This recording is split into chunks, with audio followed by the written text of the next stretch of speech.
notre famille était nombreuse. Mon père avait sa mère, ma mère avait son père. Ils étaient quittes, si j'ose dire. Elle avait eu 2 enfants d'un premier lit et, avec mon père, un fils et 4 filles. Nous avions en outre un oncle sourd-muet. À la maison, nous étions 12 à table et du jour au lendemain, un plat de champignons me laissa seul au monde. Seul parce que j'avais volé 10 sous dans le tiroir caisse pour m'acheter des billes et que mon père, en courroux, s'était écrié « Puisque tu as volé, tu seras privé de champignons ». Alors, ces végétaux mortels, c'était le sourd-muet qui les avait cueillis et il y avait, ce soir-là, 11 cadavres à la maison. Non mais qui n'a pas vu 11 cadavres à la fois ne peut pas se faire une idée du nombre de cadavres que ça fait. Il y en avait partout. Mon Dieu, parlerai-je de mon chagrin? Je n'avais que 12 ans et on conviendra que c'est un malheur excessif pour cet âge. J'étais véritablement dépassé par la catastrophe. On peut pleurer son père ou sa mère ou son frère, mais comment voulez-vous pleurer 11 personnes à la fois? On ne sait plus où donner de la peine. Sans parler du délicat embarras du choix. C'était pourtant un peu ce qui se passait.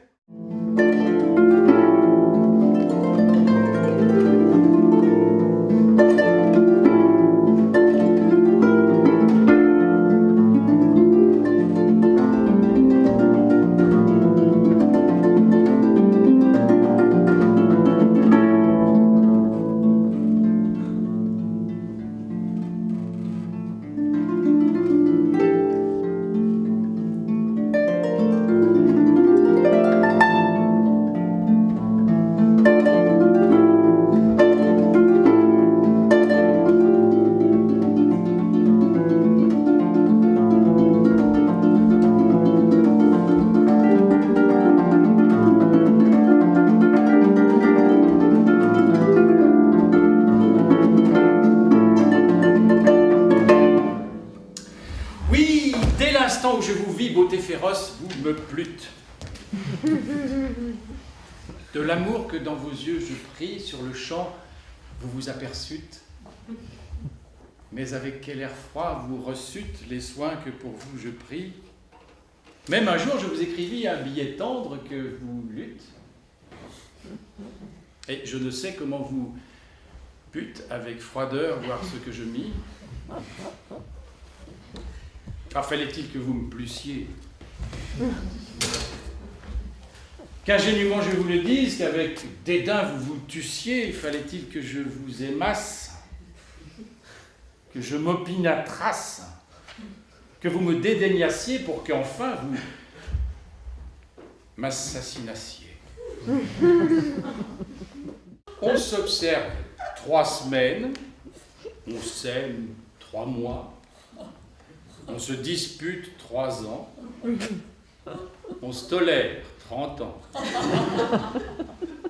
et les enfants recommencent.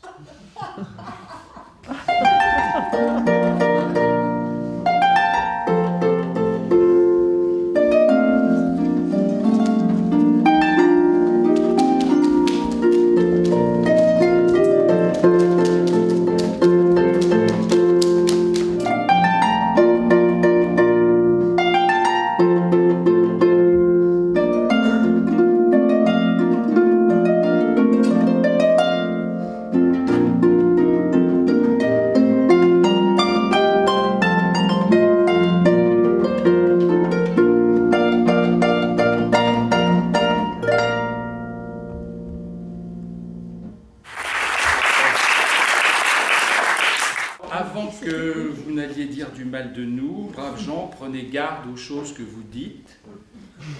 Tout peut partir d'un mot qu'en passant vous perdîtes tout, la haine et le deuil. Et ne m'objectez pas que vos amis sont sûrs ou que vous parlez bas. Écoutez bien ceci, tête à tête, en pantoufles, chez vous, porte close, sans un témoin qui souffle. Vous dites à l'oreille, au plus mystérieux de vos amis de cœur, ou si vous l'aimez mieux, vous murmurez tout seul, croyant presque vous taire, dans le fond d'une cave, à 30 pieds sous terre, un mot désagréable à quelque individu. Ce mot que vous croyiez qu'on n'a pas entendu, que vous ayez si bas dans un lieu sombre et sourd, court, à peine lâché, part, bondit, sort de l'ombre, tenez, il est dehors, il marche, il a 2 pieds, un bâton à la main, de bons souliers ferrés, un passeport en règle, au besoin il prendrait des ailes comme l'aigle, il fuit, il vous échappe, rien ne l'arrêtera, il suit le quai, franchit la place, etc., passe l'eau, sans bateau, dans la saison des crues, et va tout à travers un dédale de rue droit chez le citoyen dont vous avez parlé. Il sait le numéro, l'étage, il a la clé. Il entre et railleur, regardant l'homme en face, dit « Me voilà, je sors de la bouche d'un tel. » Et c'est fait, vous avez un ennemi mortel. Et j'en sais plus d'un qui, dans cette campagne, consentirait sans honte aux honneurs de l'Espagne. Et s'il faut avouer tout net mes pensées, nanana, butane, je le sais. Chacun par son nanan de mon excès de gloire a pu sans en rougir mon imputer l'histoire et mes larmes nanan témoigneraient assez que leurs crimes jamais ne seront effacés. Quoi? Nanana, Seigneur, en vos alarmes, le nanana des pleurs et le nanan des larmes. Nanan, butane, hélas, et nanana. Des jours de ma nana me souvenir. Non.